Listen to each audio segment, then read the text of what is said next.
প্রিয়, আমি বারে বারে হেরে যাই তোমার ভালোবাসার কাছে। আমি তথাকথিত কোনো কবি নই, কবি না হলেও কবিদের মতো ভাবুক একটা স্বভাব রয়েছে আমার। এটা আমি জানি, তুমিও নিশ্চয়ই ভালো করেই জানো। ভাবুক মনটা যখন ভাবনার সাগরে ডুব দিয়ে চিরচেনা পরিবেশ থেকে বিচ্ছিন্ন হতে চাই, ভুলে যাই প্রয়োজনীয় সব বন্ধন, তুমি ঠিক তখনই আমার ভাবনা ভাঙিয়ে দাও, টেনে নাও তোমার সন্নিকটে, খুব কাছে। তোমার চোখের নেশা, শরীরের মাদকতা, ছন্নছাড়া ভাবনা রীতি টেনে আমাকে পাগল করে দেয় তোমাতে।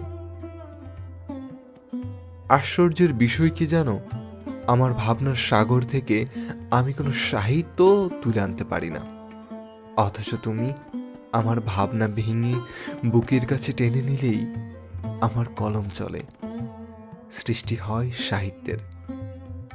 আমি আদৌ জানি না আমার এই কলমের কালি সাহিত্যের কোনো অংশে জায়গা পাবে কিনা, তবু আমি চাই, খুব করে চাই, তুমি বারে বারে আমার ভাবনা ভেঙে দাও, আমার কলম চলুক, সৃষ্টি হোক নতুন কিছুর, নতুন কোনো কবির, যে কবি একান্তই তোমার। প্রিয়, আমি বারে বারে হেরে যাই তোমার ভালোবাসার কাছে, আজন্ম কাল হেরে যেতে চাই।